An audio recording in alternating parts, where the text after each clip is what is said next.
metropolis that never sleeps. The city's Mong Kok district is in the Guinness Book of World Records as the most densely populated place on Earth, where 130,000 people live in a single square kilometre.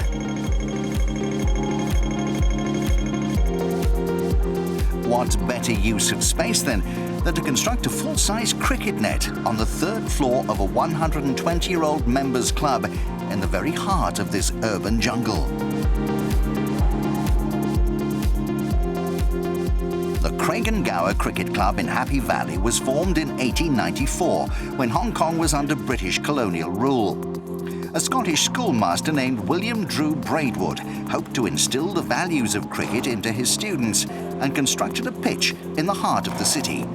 The CCC was born. Although that pitch may have since been lost, this historic club's values are upheld to this day. Kevin Stiles is the CCC's cricket convener. That is what has been so exciting about the whole journey with Crankin Gower. Lost the ground in 1976. There's absolutely no good reason that cricket is still played in any form at the club, and yet the club membership and the old members still support the game. And to have a cricket net on the third floor is of course extraordinary. To have it in the middle of Happy Valley, right next to the football club and the Happy Valley racecourse, with Times Square across the road, unique. As a members' club throughout the 20th century, Crankin Gower was once the preserve of expats. However, with Hong Kong today an administrative region of China, the CCC is now an almost exclusively Chinese affair. And in this spirit, the first all-Chinese club cricket side in Hong Kong has been started by the club as part of a broader bid to encourage Chinese participation in the sport in the region.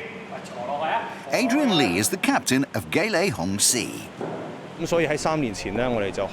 About 3 years ago, we formed the Gayle Hong Si team with the aim of raising awareness of the sport in Hong Kong and attracting more and more Chinese people to it. We made it clear that this game is open to Chinese people. The Chinese players feel they're able to speak the same language and can enjoy playing cricket with their friends. Gayle Hong Si are leading the way for male Chinese cricketers in Hong Kong. While 94% of Hong Kong's population is of Chinese ethnicity, no player from that community has represented the Hong Kong men's national side. Yet there's no lack of local appetite for the game. In 2012, a cricket sixers match between China and Hong Kong was televised to 40 million people. Well, it's such a wonderful game of chess, isn't it? There are so many battles going on. You're battling yourself, you're battling your teammates, you're battling the opposition. There's competition with individuals in the other team. There's competition between the two teams.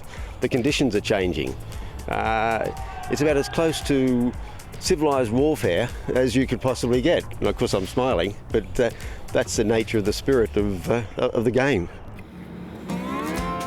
Now, the Hong Kong Cricket Association hopes to translate that interest into active participation.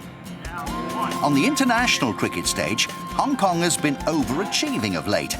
Qualification for this year's 2020 World Cup was backed up with a tournament victory over the more established cricketing nation Bangladesh.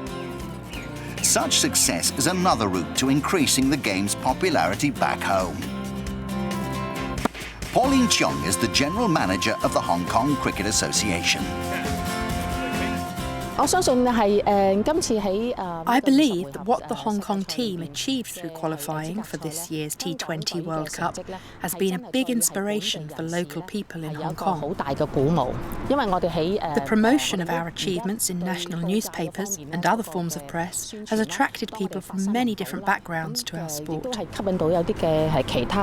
Indeed, various companies have contacted the Cricket Association to ask whether we need help. And of course, we have been delighted to receive such inquiries. The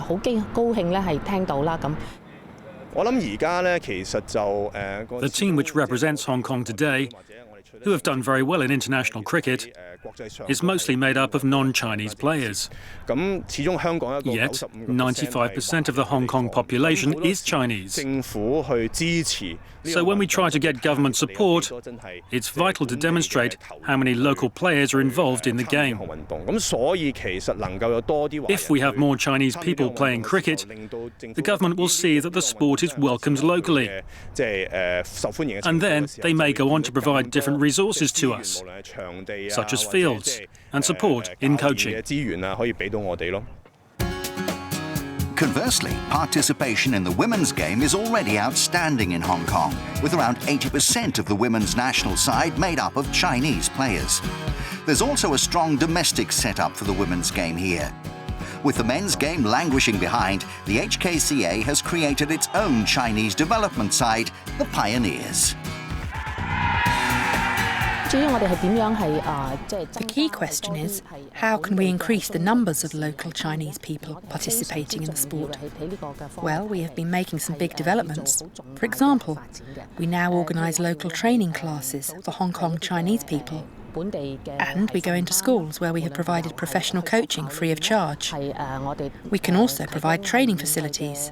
Assisting schools is vital, as we hope for the sport to become part of the curriculum.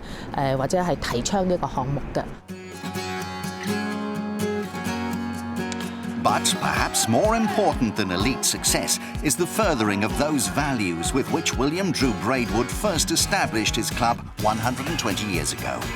The all-Chinese side's principal aim remains the same: to encourage respect, discipline and friendship through the sport of cricket.